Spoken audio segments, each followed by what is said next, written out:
راح صدام وجانا ألف صدام. إذا أنا اليوم أروح يم التمثال يعني أتألم وأنقهر، أقول ليش أنا يعني سقطت هذا الصنم، أعيد الصنم احتمال يعني. Halo my boy, my gang, bertemu lagi dengan saya Bintang Lubis di channelnya Bintang Lubis, channel yang membahas tentang sejarah yang ada di muka bumi ini. Hari ini kita akan membahas salah seorang tokoh besar dunia, salah seorang pemimpin dunia yang sangat dicintai oleh rakyatnya. Namun rakyatnya jugalah yang menggulingkannya dari kursi kepemimpinan. Hal itu dikarenakan rakyatnya termakan hasutan dan fitnah dari negara barat, Amerika tentunya. Bahkan dia harus menghadapi kematian dengan cara yang cukup tragis, yaitu dihukum gantung. Dan tokoh itu adalah Saddam Hussein. Menurut saya cerita ini sangat menarik, karena dari cerita ini kita bisa lebih belajar untuk lebih menghargai, lebih menghormati para pemimpin-pemimpin kita, agar kita bisa lebih membentengi diri kita untuk menghadapi, untuk melawan propaganda, melawan fitnah yang datang dari pihak luar. Namun sebelum kita mulai ceritanya, teman-teman silahkan klik tombol subscribe, tekan loncengnya, like, komen, dan share video ini agar channel ini bisa lebih berkembang.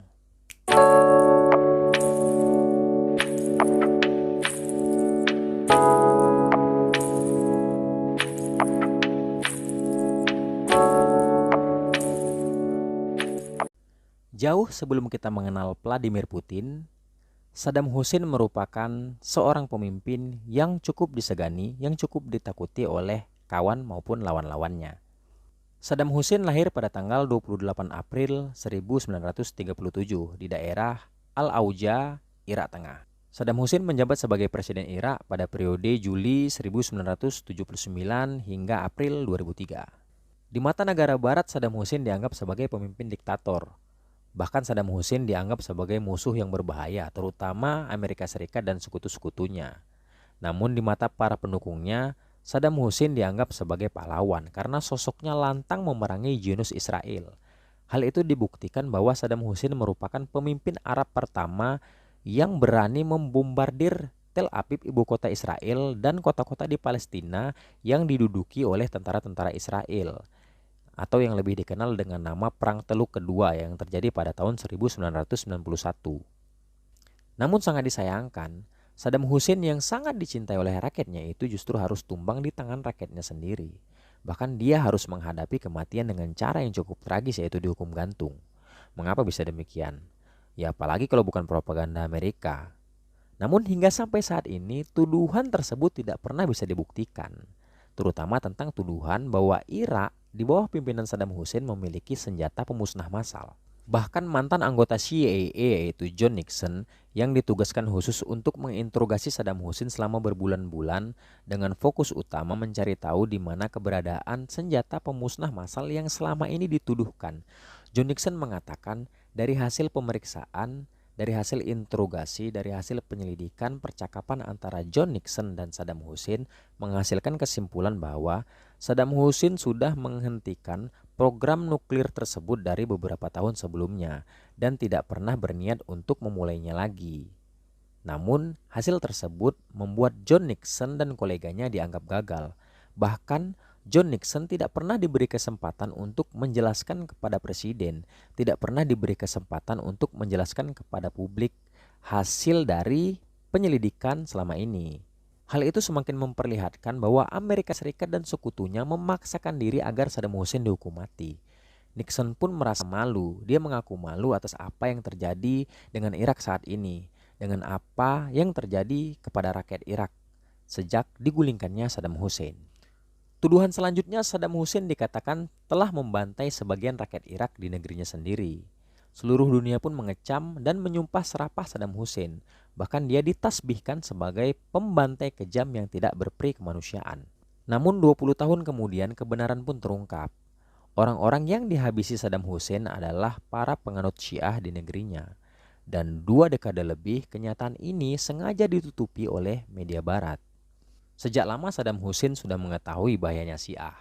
Pada masa itu para penganut Syiah berbondong-bondong memasuki negerinya. Jika hanya sekedar tinggal mungkin Saddam Hussein nggak masalah. Namun para penganut Syiah tersebut merusak semua tatanan kehidupan yang ada di sana, terutama dengan konsep kawin mut'ah yang tak ada bedanya dengan prostitusi.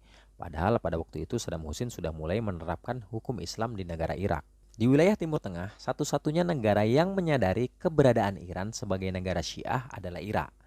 Sejarah menunjukkan bahwa Iran yang Syiah lah yang mendesak PBB untuk memerangi Saddam Hussein. Bahkan Iran juga menyediakan pangkalan militer ketika Amerika Serikat menyerang Irak melalui darat, laut, dan udara. Kini masyarakat Irak pun menyesal telah mendukung Amerika dalam menggulingkan Saddam Hussein yang dipitnah dengan bermacam tuduhan. Dulu masyarakat menyambut kedatangan tentara Amerika dengan penuh sukacita, berharap akan ada kehidupan yang lebih baik setelah lengsernya Saddam Hussein. Namun kenyataannya, setelah penggulingan Saddam Hussein, kondisi Irak semakin menyedihkan. Mulai dari sisi keamanan dan perekonomian Irak yang semakin memburuk. Bahkan praktek korupsi pun semakin merajalela di kalangan pemerintahan.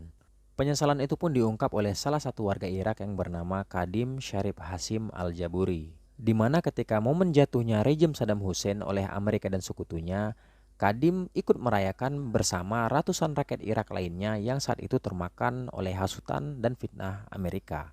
Mereka bersorak-sorai sambil bersiap untuk menghancurkan patung Saddam Hussein yang ada di tengah ibu kota Irak. Berikut keterangan Kadim dalam wawancaranya bersama BBC. فرحان بشكل يعني دخلوا الامريكان وخلصونا من نظام صدام البائي. سمعت بان الامريكان دخلوا ضواحي بغداد، ففرحت واخذت المطرقه والهمر شاكوش وطلعت بالسياره. بديت اضرب بالصنم لان امنيتي هي اسقط الصنم.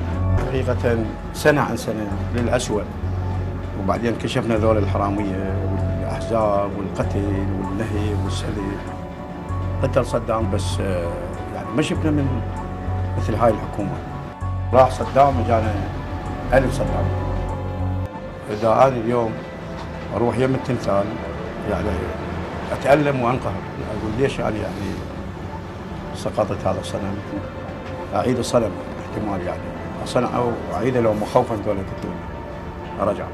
Pernyataan Kadim Sharif ini memperlihatkan bagaimana rakyat Irak sangat menginginkan agar Saddam Hussein kembali, meskipun itu tidak akan mungkin terjadi. Semoga Allah melindungi pemimpin-pemimpin Muslim dari kejoliman musuh-musuh Islam.